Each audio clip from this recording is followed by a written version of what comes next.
at uminom ng maraming gamot na nakasasama pa sa katawan.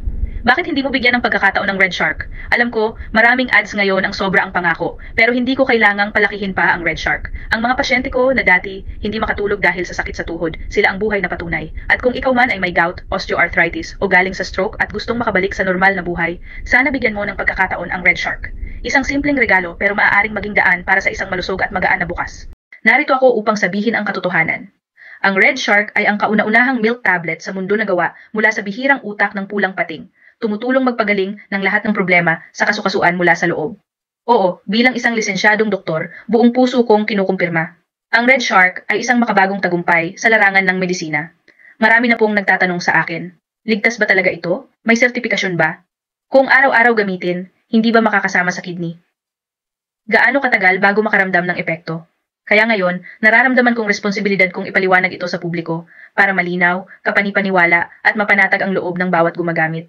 Una sa lahat, kailangan mong malaman na ang Red Shark ay masusing nasuri at aprobado ng FDA, kaya makasisiguro ka sa kaligtasan nito. Ang Red Shark ay inilunsad sa Estados Unidos, VAO-JAO ng taong 2025 at agad na naging isang sensasyon dahil sa kakayahan nitong pababain ang pamamaga ng kasukasuan at labanan ang gout ng mabilis. Ngunit tandaan, ito ay isang milk supplement, hindi gamot, at iyon ang dahilan kung bakit ito ay isang dakilang imbensyon ng yaman ng yaman. Ang natatangi sa Red Shark ay ang sangkap nito, katas mula sa utak ng pulang pating na may antas ng calcium na 10 beses na mas mataas kaysa sa ordinaryong cartilage ng pating.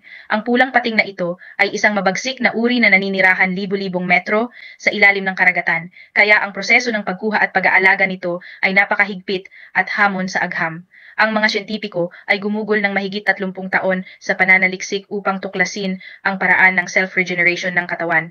Isang likas na kakayahang ayusin ang sarili mula sa loob. Dahil dito, kung ikaw ay may problema sa arthritis, gout, o degenerative bone conditions, ang Red Shark ang maaaring maging tapat mong kaagapay sa paggaling. Ang Red Shark ay isang premium na suplemento sa kalusugan ng kasukasuan na may taglay na collagen type 2, chondroitin at calcium hydroxyapatite mula sa utak ng pulang pating.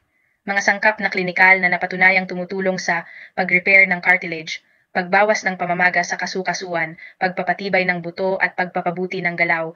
Dahil iba-iba ang kondisyon at pangangatawan ng bawat tao, base sa pag-aaral sa mahigit 20,000 pasyente, nakita naming 3 araw, may kaginhawaan na 7 araw, mas magaan kumilos, 90 araw, malakas at matatag na mga kasukasuan.